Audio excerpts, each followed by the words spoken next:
दोस्तों नमस्कार। साथियों, जैसा कि आप अपने स्क्रीन पे देख रहे हैं कि प्रसाद के नाटकों का क्रम कभी नहीं भूलेगा।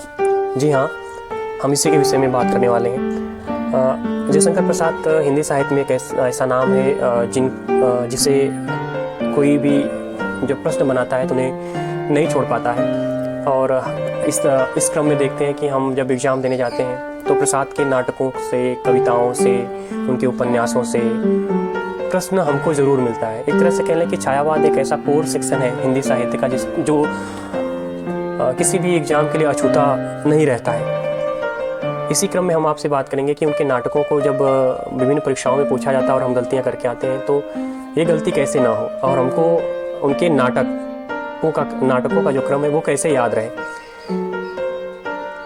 एक छोटी सी कोशिश है उनके नाटक को याद करने के संदर्भ में कि उनका नाटक भी याद रहे और क्रम भी याद रहे कि किस क्रम से। तो चलिए हम शुरू करते हैं। और हमारा जो प्रयास है वो एक 3-4 वाक्य हैं, उस वाक्यों में ही जयशंकर प्रसाद के सभी नाटकों को मर्ज किया गया है। मतलब नाटकों के नाम के माध्यम से सेंटेंस बनाया गया है।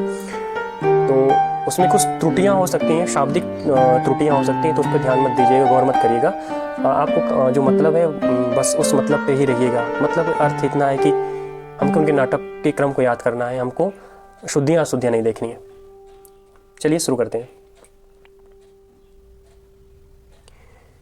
ये ट्रिक है, आप 1 2 3 4 5 6 करके उस पर ध्यान मत दीजिएगा जैसा कि ये दिख रहा है। बस हमको वाक्य को पढ़ना है और उस वाक्य से जैसा कि आप लोगों को दिख भी रहा होगा, उनके बहुत से नाटकों का नाम आपके स्क्रीन पे थोड़ा बहुत क्लिक कर रहा होगा या आपके माइंड पे जो क्लिक कर रहा होगा कि हाँ नाम तो वैसा ही है। पढ़ते हैं एक बार इस वाक्य को कि सज्जन आदमी कल्याण चाहता है, ऐसा नहीं होता तो वह करुणा और प्रायश्चित करता है राज्य के लिए।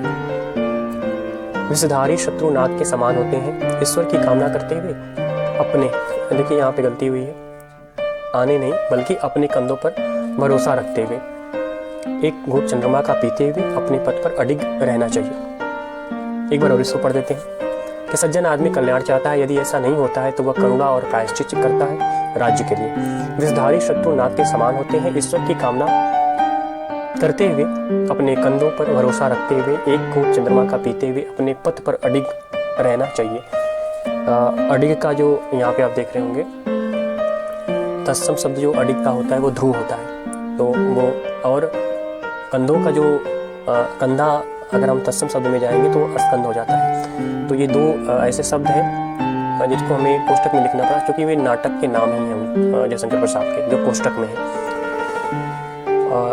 आपसे ये बता दें कि कुल ले दे के जयशंकर प्रसाद ने 13 नाटकों का सृजन किया है या उसे लेखन किया है। सृजन कहने का अर्थ हो गया कि कविता का सृजन किया जाता है, लेखन होता है जो कथा में और नाटक में। तो जो कुल 13 नाटक हैं जो आपको पढ़ने हैं या मिलेंगे आपको।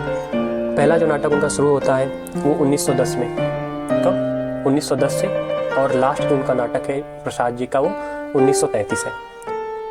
आइए हम निकालते हैं कि वो 2-3 बार पढ़ेंगे तो ये वाक्य आपको याद हो जाएगा, और जब वाक्य याद हो जाएगा तो आपके जब परीक्षा में इसे करने बैठेंगे, अरेंज करने बैठेंगे उनके नाटकों को तो आराम से आदमी हो जाएगा।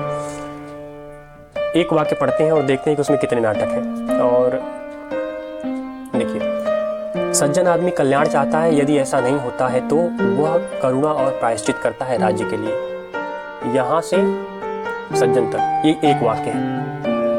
इस एक वाक्य में ले देखिए कितने उनके नाटक निकल रहे हैं। पहला सज्जन निकल रहा है, दूसरा कल्याणी परिडे निकल रहा है, तीसरा करुणालय उनका नाटक है, चौथा प्रायश्चित उनका नाटक है, और 5वां राजश्री। तो एक वाक्य से 5 नाटकों का नाम जयशंकर प्रसाद के निकल रहा है कि सज्जन आदमी कल्याण चाहता है, यदि ऐसा नहीं होता है तो वह करुणा और प्रायश्चित करता है राज्य के लिए।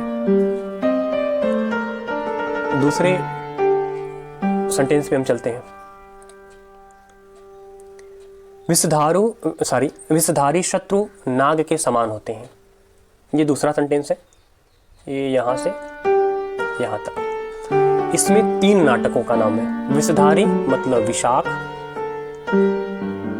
ठीक, हमने कहा पहले ही बोला था अपने डिस्क्लेमर में कि आप शब्दों पे मत जाइएगा।